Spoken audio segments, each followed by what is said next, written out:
세상 핫한 종목을 속보처럼 빠르게 가져와 그 종목의 속을 낱낱이 파헤쳐보는 속보이는 주식의 MC 서종갑 기자입니다. 저는 속보를 가져온 신한투자증권의 이진성 이사입니다. 속보입니다. 셀트리온 바이오 시밀러 기업에서 바이오 신약 제조업체로 변신입니다. 저희가 먼저 셀트리온을 다루기 앞서서 왜 바이오 헬스케어 업종을 주목해야 되고 또 금리 하락기에 특히 바이오 헬스케어이 주목해봐야 되는지 한번 먼저 알아보도록 하겠습니다. 미국 은퇴자협회에서 최근에 조사한 바에 의하면 미국의 하루에 1만 명 이상의 65세 인구가 증가한다고 합니다. 굉장히 빠른 속도죠. 그 다음에 미국 노인협회에 따르면 그 60세 이상 인구 중에 80%는 두 가지 질병을, 만성질환을 갖고 있다고 합니다. 그러다 보니까 가계소비에서 의료비 지출이 굉장히 늘어나고 있죠.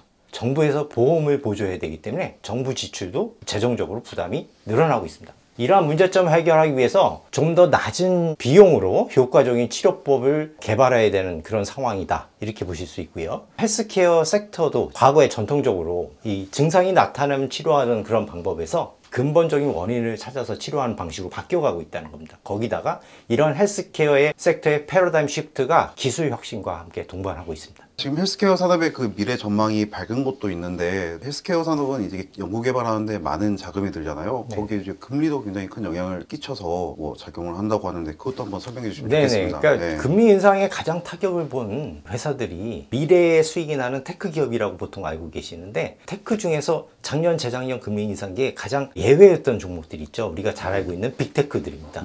그 밑에 미들 앤 스몰 테크들은 굉장히 많은 주가 하락이 있었고요. 연구개발이 지연돼서 굉장히 어려웠었습니다. 그런데 그거보다 더 큰 타격을 받은 업종이 헬스케어다. 특히 바이오팜이다. 왜냐하면 바이오 기업들은 자금 조달이 다 끊겼어요. 예, 금리가 워낙 높다 보니까. 그리고 빅파마들이 바이오 랩들에 투자를 안 해줬어요. 그래서 R&D가 진행이 거의 안 됐습니다. 그런데 이제는 금리가 내려오고 있다는 겁니다. 앞으로 바이오 파마들이 M&A가 활발할 수 있고요. 그 다음에 투자도 많이 받을 수 있고. 실제로 금리가 많이 떨어지면서 일부 종목들을 보면 굉장히 많이 치솟고 있더라고요. 지난 1년, 2년 동안 바이오 섹터에서 가장 많이 올랐던 주식은 일라일릴리나 노보노디스크, 비만 치료제가 굉장히 많이 올랐습니다.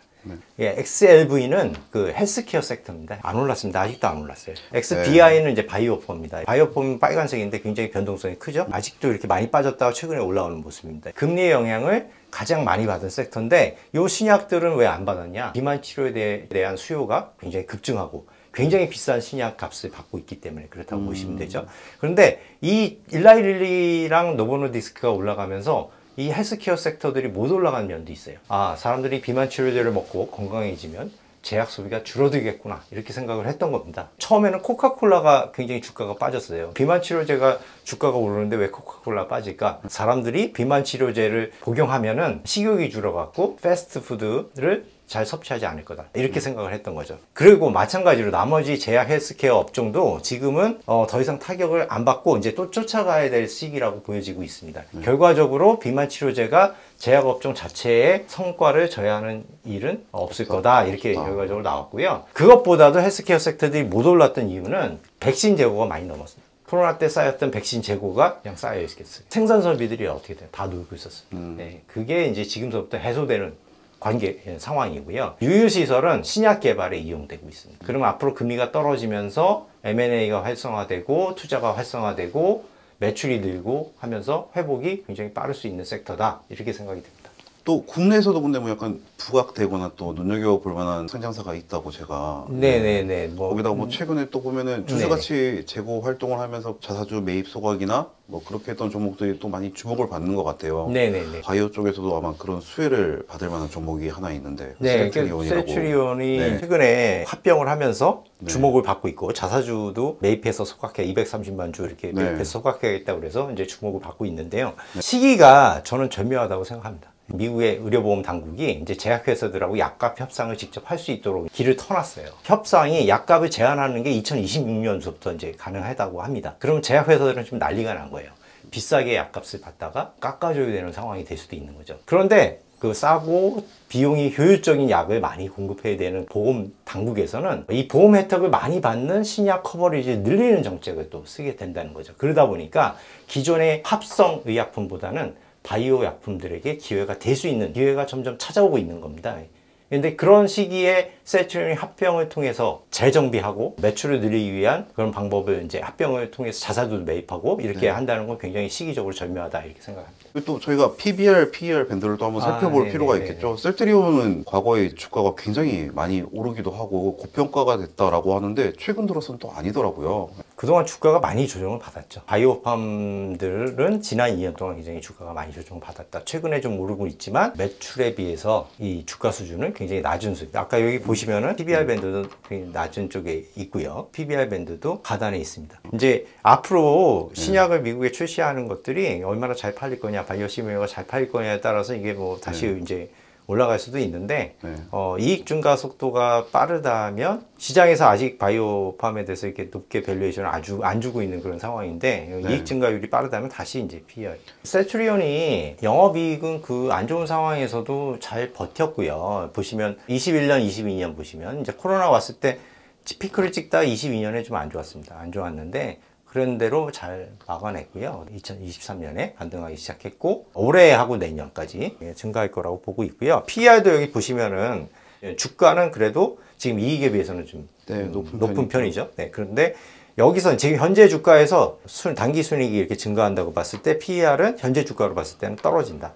그런데 이렇게 돈을 잘 벌면 그때 가서 다시 밸류에이션을 높게 줄 수도 있겠죠. 지금 추정치로는 떨어진다. 이렇게 떨어지는 게 좋은 거죠. 그죠? 또 이렇게 뭐 매출이랑 영업이익이 계속 수직 상승할 거라고 내다보는 이유를 또 생각해 보면은 바이오시밀러 또 새로운 제품이 나올 계획도 있고 2030년이 되면은 또 뭐 신약 내놓을 계획도 있다고 하던데 그것도 한번 잠깐 짚고 넘어가 보죠. 일단 합병을 통해서 이제 좋아진 것도 좀 말씀드려야 될 것 같은데 셀트리온 헬스케어를 합병하면서 이제 매출 원가 인식 방법이 좀 달라졌어요. 예전에는 이제 셀트리온 헬스케어에 이렇게 납품하면 매출로 인식하고 거기서 또 셀트리온 헬스케어가 또 제품 판매하면 그거를 매출로 또 인식하고 이랬는데 이제 합병이 돼 버리니까 기존의 매입 원가가 아닌 이제 제조 원가가 매출 원가가 되는 원가 구조가 개선이 됐고요. 그렇게 되면 이제 영업 이익률이 높아질 수 그렇죠. 있는 거죠. 원가 구조가 개선이 됐으니까 영업 이익률이 높아질 수가 있고 원가 경쟁력이 강화됐다는 거는 신규 시장에 이제 참여할 그 경쟁력이 강화됐다 이렇게 보시게 되고 입찰 참여 기회도 확대될 수 있다는 거죠. 그래서 시장 점유율이 확대될 수 있다 이렇게 보는 견해들이 있고요. 이렇게 신약 개발할 때 이렇게 통합된 자원을 활용하면 좀 더 신속하게 그 모달리티라고 해서 자원을 확보해 가지고 신약을 개발할 수 있는 파이프라인을 확보할 수 있다. 이렇게 보실 수 있습니다. 그래서 셀트리온은 2030년까지 신약 개발 회사로 도약하겠다. 기존의 바이오시밀러 복제약 회사가 로부터 신약 회사로 도약하겠다 이런 비전을 제시했고요. 신약을 우리나라에서 개발하는 회사가 나온다. 그러면 굉장히 획기적인 거겠죠. 거기다가 디지털 헬스케어가 이제 테마잖아요. 이번에 삼성에서 나온 링에서도 그 링을 통해서 사람의 그 신체 그 반응들을 다 모아가지고 이제 전송해줘서 데이터 의료기관에서 분석할 수 있게 이렇게 한다고 그러잖아요. 디지털 헬스케어까지 하겠다. 그래서 이게 합병이라는 게 굉장히 큰 시너지 효과가 있을 거다 이렇게 생각이 되고요. 새로 미국에 신제품들 많이 출시를 해요. 기존에 유플라이나마나 베젤그마나 뭐 이런 이제 바이오시밀러 약품들이 있었는데요. 이 진펜트라라고 이 약품을 또 미국에 수출이 되는데 요거는 미국에서는 바이오시밀러가 아니라 신약으로 수출이 된대요. 의학적인 건데 보통 바이오시밀러 약품을 이게 IV라고 해서 정맥 주사를 통해서 이제 투약을 하는데 병원에 가서 정맥 주사를 꽂아야 되니까 불편하잖아요. 그렇죠. 그래서 피하 주사로 개발을 해갖고 그게 성공을 했답니다. 그래서 미국에서는 이걸 한 신약급이다 이렇게 인정을 해줘갖고 신약으로 승인을 받았고 그 신약의 그 제형에 대한 특허를 2037년까지 가져가고요. 투여 방법에 대한 특허는 2038년에서 40년? 그때까지 이제 가기 때문에 경쟁 없이 신약으로 판매가 가능하다. 좀 굉장히 놀라운 결과다 이렇게 볼 수도 있죠. 셀트리온 주주들이 환호했겠네요. 네. 이제 문제는 이게 이제 얼마나 팔리냐. 이제 그게 중요하겠죠. 그런데 이제 셀트리온은 지금 미국 법인의 매출 가이던스를 올해 한 9천억 원 정도. 9천억 원 정도를 이게 보고 있고요. 그 진펜트라 하나만 6천억 원. 이렇게 본다고 합니다. 이게 이제 코스피랑 주가 상관관계인데요. 코스피가 이 까만색이에요. 여기 보시면 이제 바이오 헬스케어 업종이 코스피보다도 못했어요. 이렇게 안 오르는 코스피보다도 못했는데 최근에 와서 이제 한번 크게 올랐고 아직도 이제 위에 아웃퍼폼 하고 있습니다. 이건 무슨 의미냐면 뚫고 올라왔다.